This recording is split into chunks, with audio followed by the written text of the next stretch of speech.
আসসালামু আলাইকুম সুপ্রিয় দর্শক, আশা করি সবাই ভালো আছেন। আমার রান্নাঘরে আপনাদের সবাইকে আবারও স্বাগতম। আজকে আমি নিয়ে এসেছি একেবারে ভিন্ন স্বাদের একটি হেলদি রেসিপি, কাঁচা পেঁপের পুডিং। কাঁচা পেঁপের পুডিং কখনো খেয়েছেন কিনা জানি না, অনেক ধরনের পুডিংয়ে তো খেয়েছেন, এটা খেয়ে দেখেন একবার। আশা করি খুবই ভালো লাগবে আর খুবই পুষ্টিকর, যেহেতু এটার মধ্যে কাঁচা পেঁপেতে কিন্তু অনেক ধরনের পুষ্টিগুণ আছে। এটা কম বেশি আমরা সবাই জানি। আর বাচ্চারা যেহেতু কাঁচা পেঁপেটা খেতে চায় না, তাই কিন্তু আমরা চাইলে এরকম পুডিং বানিয়ে দিতে পারি বাচ্চাদের টিফিনে, বা বাসায় কিন্তু বিকেলের নাস্তা হিসাবেও আমরা এভাবে পুডিং বানিয়ে বাচ্চাদের দিতে পারি। তাহলে কিন্তু একটা পুষ্টিকর জাতীয় খাবার ওরা পেয়ে গেল।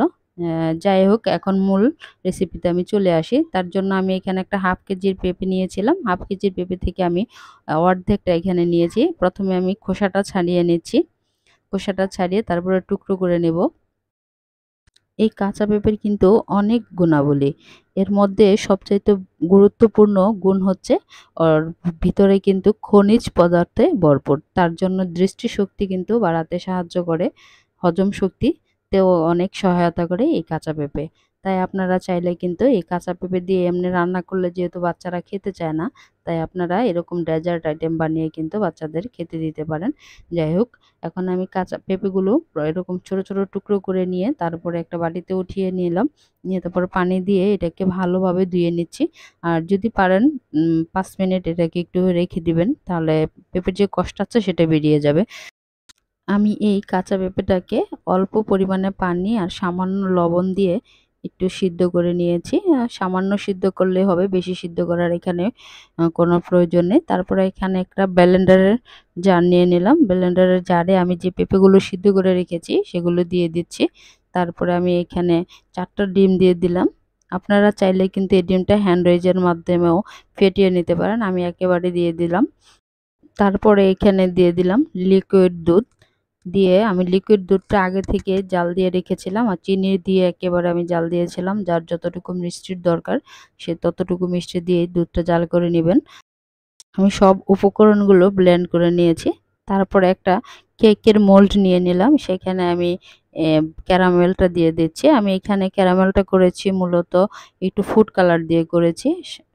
চিনি দিয়ে তারপরে পানি দিয়ে চিনির যে একটু জাল করে তারপরে ওইখানে একটু হালকা ইয়েলো কালার ফুড কালার দিয়েছিলাম। আপনারা চাইলে কিন্তু এখানে জর্দার রং দিয়েও করতে পারেন। দিয়ে তারপরে এটাকে পুরোটা একটু কভার করে নিচ্ছি। একটু সৌন্দর্যের জন্য করেছি, একটু আলাদা লুক দেওয়ার জন্য। যাই হোক, আমি এখানে যে দুধটা জাল করে রেখেছিলাম, আগে থেকে আমি দুধটাকে জাল করে রেখেছিলাম। আমি এখানে ১ লিটার দুধ জাল দিয়ে একটু কমিয়ে নিয়েছি। পুরোপুরি বেশি ঘন করিনি আমি। আর যে মিশ্রণটা আমার ছিল ব্লেন্ডারের জারে, সেটা আমি এখানে ঢেলে দিলাম। দিয়ে একটা স্প্যাচুলার মাধ্যমে ভালো করে এটা নেড়ে চেড়ে দিচ্ছি। অবশ্যই একটু ভালো করে একটু মিশিয়ে নিতে হবে, যেহেতু আমি এটা আলাদা আলাদা একটু বিট করে নিয়েছিলাম, তাই আমি একটু ভালো করে মিশিয়ে নিচ্ছি। আর যাদের বাসায় ব্লেন্ডার নেই, সচরাচর এখন সবার ঘরেই কিন্তু ব্লেন্ডার থাকে, তারপরও বলছি যাদের ব্লেন্ডারটা নেই তারা কিন্তু হাত দিয়ে পেঁপেটা চটকে নিতে পারেন। আর হ্যান্ডউইচের মাধ্যমে বা চামচের মাধ্যমেও কিন্তু এই মিশ্রণটা তৈরি করে নিতে পারেন। আমার কিন্তু মিশ্রণটা ভালো করে মেশানো হয়ে গেছে। এখন আমি এটা সরিয়ে নিচ্ছি একপাশে। তারপরে আমি যে মোলটা তৈরি করে রেখেছিলাম, এটা কিন্তু একটু শক্ত হয়ে গেছে চিনিটা। এখন আমি যে দুধের মিশ্রণটা করে রেখেছিলাম সেটাকে আমি একটু ছেঁকে দিচ্ছি। আর অবশ্যই এটাকে ছেঁকে দিতে হবে, কারণ পেঁপেটা যে ব্লেন্ড করেছি সেটার মধ্যে একটু লাম্পস থেকে যেতে পারে, তাই আমি এটাকে একটু ছেঁকে দিচ্ছি। আর এখানে কিন্তু পেঁপেটা পুরোপুরি সিদ্ধ করা হয়নি, যেহেতু তাই ব্লেন্ডারের জারে পুরোপুরি এটা ব্লেন্ড হয়নি।